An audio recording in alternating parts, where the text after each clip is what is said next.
I'm Hillary Hendershot, your host, and this is Profit Boss Radio, episode 90. Happy New Year.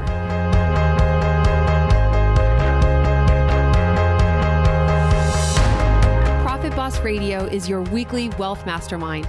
Profit Boss is also a community and a movement for women who are ready to take control of their money, break the glass ceiling, and give ourselves permission to finally have enough. Want the secrets of wealth to be yours? This is the place. I'm Hillary Hendershot. I'm a certified financial planner running a leading advisory firm for women, and I'm sharing with you real stories from real life and real women who are making it happen. Forget Wall Street. Let's do this, ladies.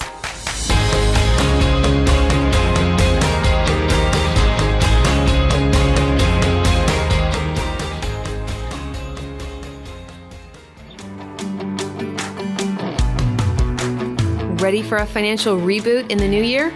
Feeling like you're unsure of what to do next with your money? Well, I have an exciting event coming up this January that can change everything for you. I'm hosting Profit Boss Live, a one-day in-person event focused on women building wealth. At Profit Boss Live, you'll have the chance to meet other like-minded women and really connect and talk about money in a safe space that's a totally judgment-free zone. Because let's be honest, money talk is usually cold, boring, and uncomfortable. At Profit Boss Live, we'll enjoy a warm, inviting, fun atmosphere where you can connect, share stories, laugh, and even learn together. And yes, there will be a cocktail or two. Find out more at ProfitBossLive.com. Listen, the last thing you need next year is more uncertainty, especially when it comes to your finances. At Profit Boss Live, you will create a customized, detailed, and actionable wealth plan custom fit to your financial goals. You'll know which steps to take to save, spend, and invest wisely so you can stop worrying about money or wasting what you've worked so hard to earn. Come meet me and your new Money Mastermind in San Jose on Friday, January 19th for this all-day event.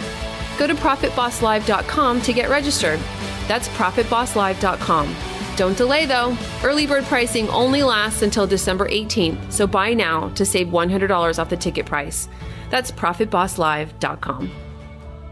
Today I want to talk about something that a lot of you have been asking about, and that is Bitcoin and other cryptocurrencies. So Bitcoin was kind of the first cryptocurrency on the scene, and now there have been quite a number of what they call initial coin offerings. So my answer to how to think about Bitcoin, it depends on what your vantage point is. So a cryptocurrency is simply a currency that isn't that's digital and that isn't managed by the federal government.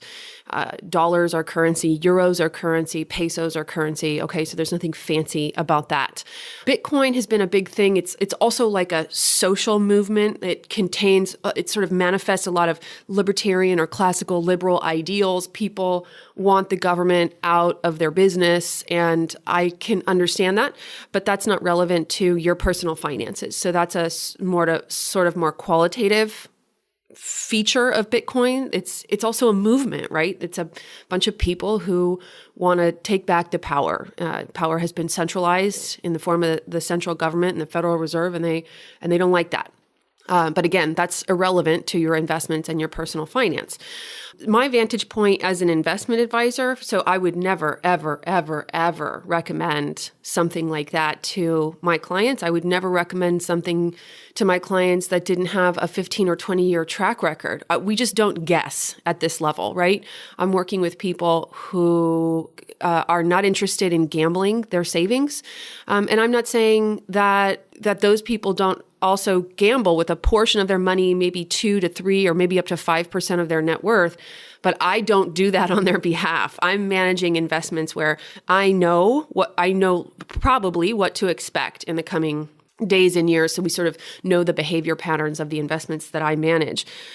From an investment, like is Bitcoin an investment? No, it isn't. It's a currency. So it's literally a store of value. It only stores value because a bunch of people agree that it does. So it doesn't have any nature of reality. It's not an actual store of value. By the way, gold isn't even actually a store of value, right? Like we people just decided that the rock called gold is valuable. Diamonds are the same thing. There is no intrinsic value. And Bitcoin is no different. And it is a currency. So you wouldn't call buying Bitcoin investing, you would call it speculating, also known as gambling. And that does not to say that some people won't make a bunch of money. One of the things about Bitcoin that's true is that it's hard to get, it's hard to mine, and I think it's hard to liquidate. I've never actually done it. I've only read about it. But, I've read things like people having their Bitcoin stolen off their computers. I've read that people bought Bitcoin on a computer that isn't powerful enough to access it again so that they can sell it or liquidate it. You have to remember that you can be a bazillionaire on paper, but if you can't liquidate that investment or that Bitcoin and get dollars for it or spend it on actual things, then you have nothing. The whole reason a big account size is impressive is because you can get things in exchange for it. So, I've read all kinds of stories of people having sort of being Bitcoin millionaires or Bitcoin billionaires, but they can't get access to their Bitcoin. So that's a problem. And then there's this whole thing called the blockchain. So if you're interested in the power of the blockchain technology, the blockchain is the technology that underlies or records Bitcoin transactions. And it's how the collective knows who owns what Bitcoins and anonymously records transactions. People are very interested in this blockchain technology. So you hear people like Mark Cuban are investing in the blockchain. That doesn't mean that Mark Cuban is buying Bitcoin. I mean, he probably is, but it certainly shouldn't. The fact that Mark Cuban is investing in blockchain certainly shouldn't convince you to buy Bitcoin. It's a completely different aspect of the entire phenomenon. I will be talking about Bitcoin and more at Profit Boss Live, and I hope this has been helpful. So, welcome to the New Year's episode of Profit Boss Radio. It's late.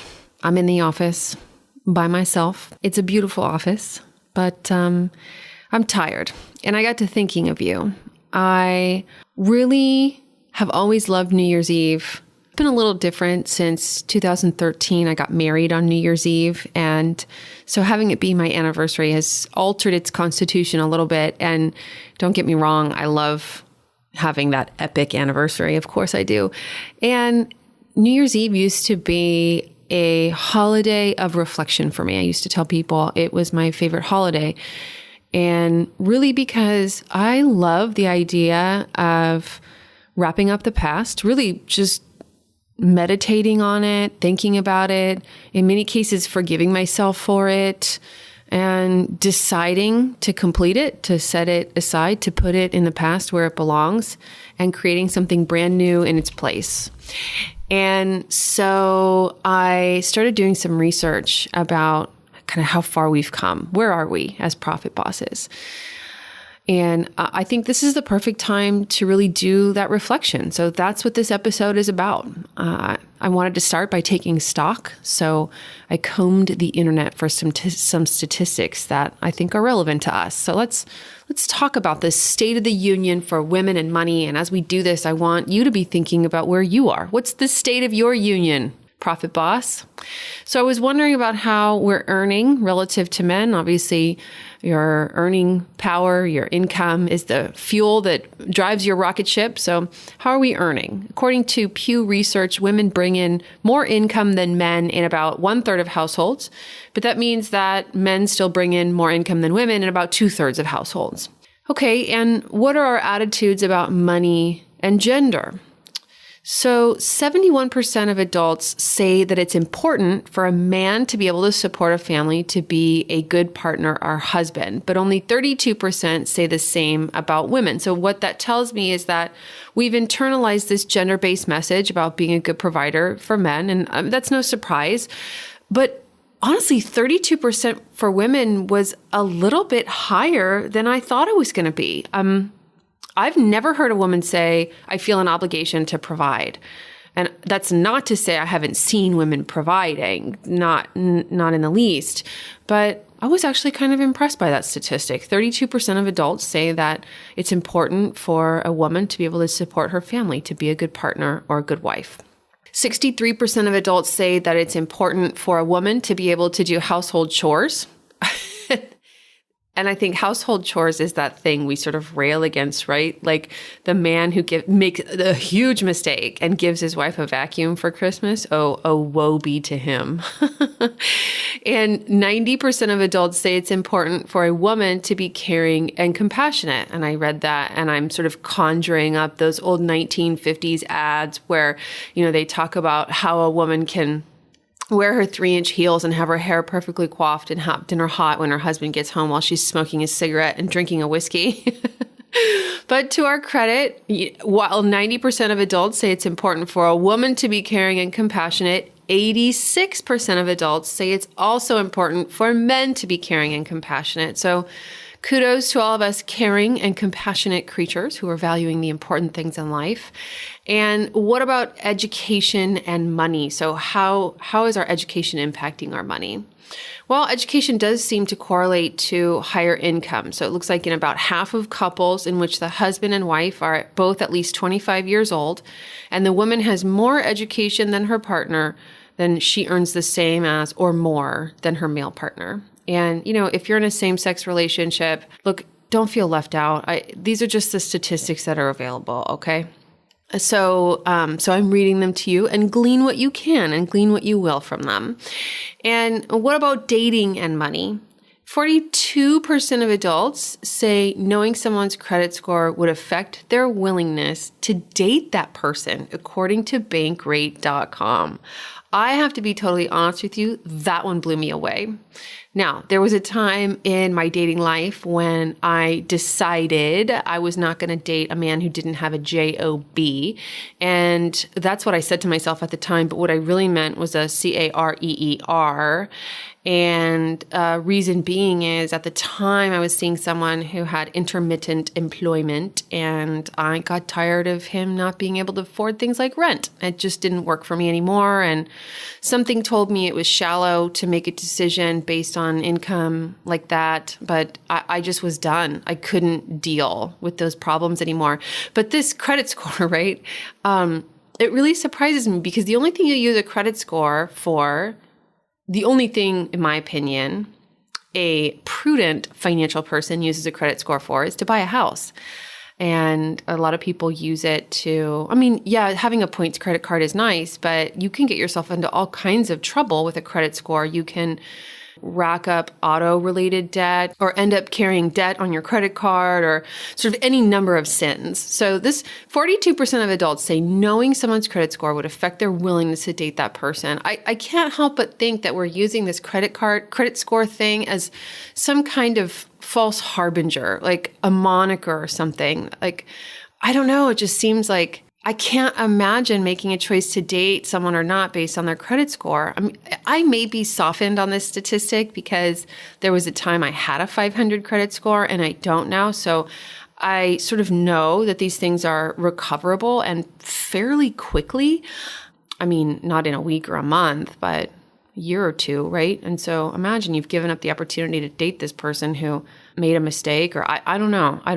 And then another thing I thought of was a friend of mine from college whose father, he started dating a woman who was of a culture where, her parents were a little bit protective of her at the beginning of their dating relationship. And her father insisted that he be able to see my friend's credit score and I think his bank statements.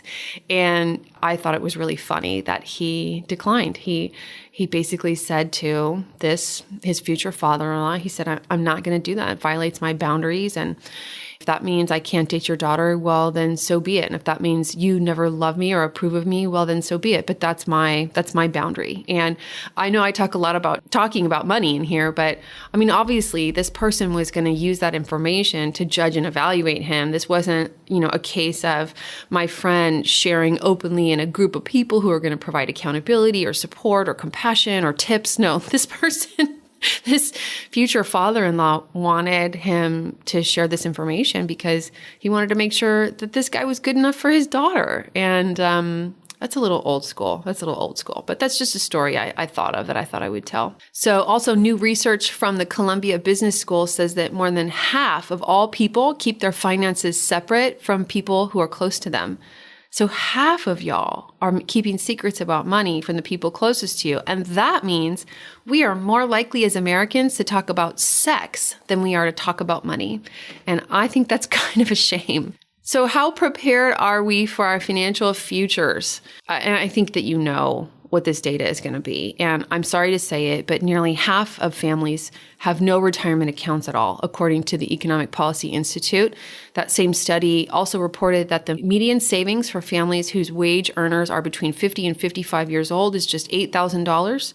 And if you're between 56 and 61 years of age, that number is just $17,000. So we are woefully underprepared for retirement. People are not getting on the it's time to now take care of yourself financially train. And this seems to be a pattern for Americans. I know we've got some international listeners of Profit Boss, Canadians, Europeans, and I don't mean to exclude you. I just know more about American data than I do about Canadian or European trends in personal finance. And Americans just aren't getting it together. So I think that's why we're all listening to Profit Boss Radio. That's why we're here together. That's why we're forming a coalition. We're forming a mastermind, a wealth mastermind to move each other forward and so that we can defy the odds.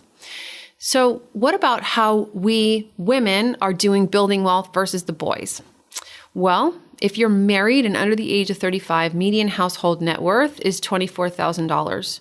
If you're a single male at that age, it's $7,000. And if you're a single female under 35, your net worth is likely $1,100. So net worth is the value of probably real estate owned, probably not cars and clothes and jewelry and things like that. I don't know exactly which numbers they included in this statistic, but I know that when most people sit down and write down their net worth, they include those things that they've purchased, their physical belongings, a car, a boat, a trailer, jewelry, clothing, things that they'll never sell, that they'll never liquidate, that they'll never get cash value out of. So I don't think those things should be included in the net worth calculation.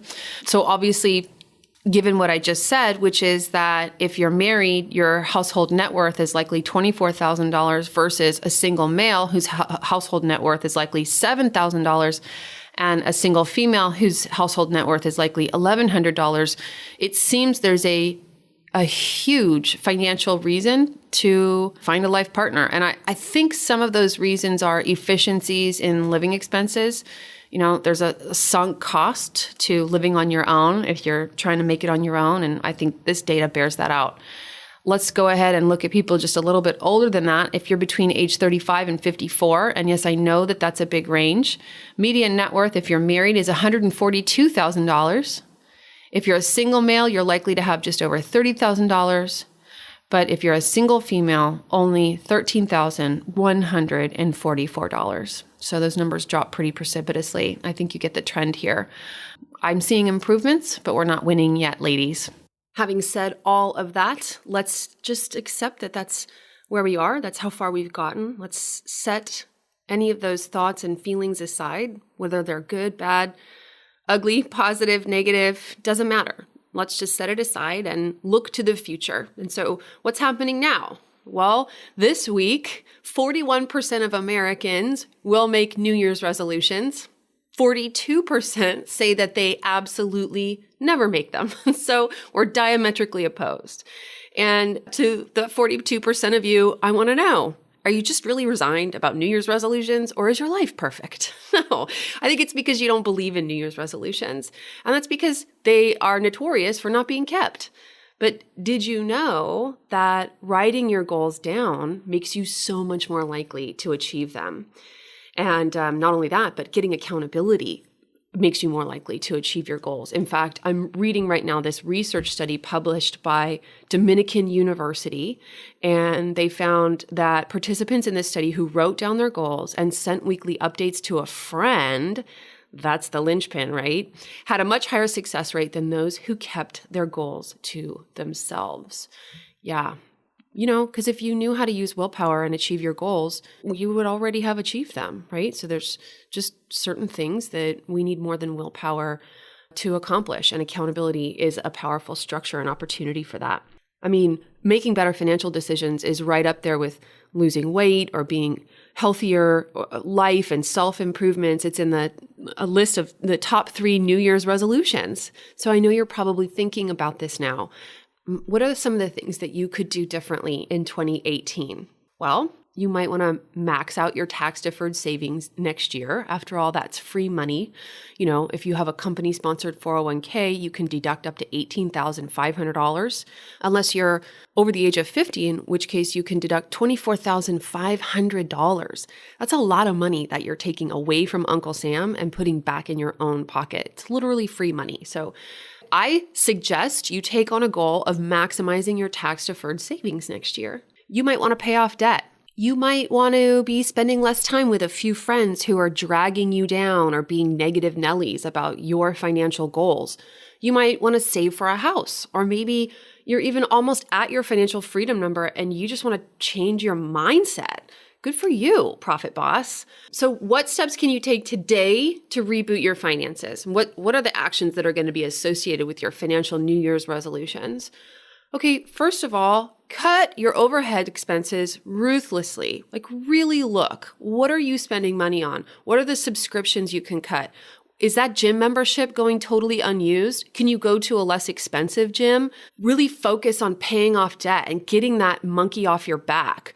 Maybe go on a cash diet, right? Like put those credit cards on ice. Literally put them in a Dixie cup, fill it with water, and put it in the freezer. If you can't trust yourself with a credit card, then go on a cash diet. So the only thing you're spending comes straight out of your wallet. And every time you buy something, you feel that money leave your life. I promise your spending will transform. Maybe you want to take on asking for a raise, or if you're running a business, raising your prices. The key to changing your financial life is really understanding the root issue, which is generally a mindset issue that turns into either a spending issue where you spend too much, or like a feeling of overwhelm that keeps people kind of frozen, paralyzed. I've got all this money, Hillary, but I don't know what to do with it. And I know it's hard. Believe me, I do. So what are some of the tools to get you started? You really need to take stock of where you are. And I talked about this in episode 77, the 7 steps to wealth. So we're lost if you don't know your expenses, your overhead. I call that yesterday's promises. You've got to know your income. You'd be surprised the number of people that really don't know how much money they make. Again, cut expenses ruthlessly and really right-size your lifestyle. I mean, what are the reasons that financial resolutions often fail? It's because they don't involve accountability. So you admonishing yourself in your head right now as you're listening to this is one thing, but go write it down and get a buddy or form a mastermind. And really, this key factor, this known fact about what it takes to produce real transformation and real change for people is why I created Profit Boss Live. And this is why I'm hosting it in January, so we can get the year started off with a bang. We can get your goals written down. We can figure out what's been happening in your financial ecosystem those habits and patterns and feelings that you want to complete and leave behind, and really write your own money story beginning now, right? Beginning on January 19th in San Jose at Profit Boss Live. I have here this document that I've created called Your Custom Wealth Plan. And I literally am going to walk people through the steps of, first of all, what is that money story that's holding you back? Where does it come from? And how have you been behaving about it? And give people the opportunity to say, yes, Hillary, I am ready to set all this aside, put it behind me, and create something new. And then we're going to decide. That's the first Step to Wealth in episode 77, we're going to decide, and people are going to write their new money narratives, their new story about money on these beautiful white glass boards around the room, right? So we're all going to be surrounded by these empowered financial declarations. And then we're going to get down to brass tacks. We're going to talk about figuring out how much money is coming into your life, how much money is going out. We're all going to use an online, it's really beautiful online financial calculator to figure out what it's going to take to get you to financial freedom. You're going to have an opportunity to make a list of some things you're not going to buy anymore, right? Like, I'm going to trade these purchases, Hillary, for getting on my path to financial freedom. And you're going to leave with this beautiful custom wealth plan document all written out. And my team will be there to assist everyone to make sure that you understand the numbers and the calculator, and we'll make sure that your custom wealth plan is understandable to you. All this in this environment where, first of all, we're not having any audio recording, so I'm not hiring a videographer. Why? Because you need to feel safe that your story is going to stay in the room. I'm going to kick off the event by sharing the details of my own financial situation. I mean, I can't sit behind this microphone every week and tell you how much we need to talk about money if I'm not going to be real about what's happening for me. So I'm going to talk about my financial failure. I'll give you the numbers, the true numbers of my financial sickness when I was deep in debt and overspending, and then talk to you about how I got to where I am today and tell you exactly my net worth, my family's net worth. And that's all for the purpose of creating a container, creating a context of authenticity, of vulnerability. Nobody wants to go to the microphone and say, I'm $25,000 in debt or, more. That's not fun, but we have got to get real about where we are now. And it's a totally judgment-free zone. And look, if you listen to this podcast, I deliver on that promise. I've got nothing going on about whatever hole you've dug yourself in, or however you think you don't understand the money world, or why your 401k has been in cash for 15 years. I've got nothing going on about it. I'm here to be the conduit from A to B, right? And so this room of 55 women, total 55 women, like, it's intimate, all right? We're going to create this conversation and this momentum to move you forward, to have you finally move through disempowerment and confusion and overwhelm and sadness, or whatever it is for you, that you can take new inspired action because you have now this family, this wealth mastermind, these buddies, these gal pals. And it is only women. Okay. Sorry. If you're a member of the male gender and you're listening, I do apologize. This event is only for women. So send your girlfriend, send your sister, send your mom, send your daughter. And I have had a couple men purchase tickets for their daughters. It's pretty cool. I like that. So if you've considered registering for Profit Boss Live, please, I'm inviting you. At the point of this recording, I only have about 20 tickets left, okay? So I hope that you'll join us, and I hope that together we can make 2018 the year that finally turned everything around for you. Just imagine what 2018 is going to be like. Even one fact of having 10 to 15 or maybe 20 new connections, relationships with women who are taking this stuff on and who are willing to share with you. I mean, when is the last time you had an amazing and empowering conversation with your girlfriends about money? Doesn't happen. It absolutely does not happen, but it is happening at Profit Boss Live. To pick up your ticket, go to ProfitBossLive.com. That's ProfitBossLive.com. If you have any questions or concerns, you can email my team at info@HillaryHendershot.com. Remember, Hillary has one L and Hendershot has two T's. Or, of course, you can also ask us in the Facebook group. If you want to become a member of the Facebook group, go to HillaryHendershot.com/ProfitBoss. That will redirect you to the private Facebook group where you can request entrance there. To register for Profit Boss Live, which is in San Jose, California on January 19th, 2018, go to ProfitBossLive.com. I really, truly invite you, and I hope to see you there.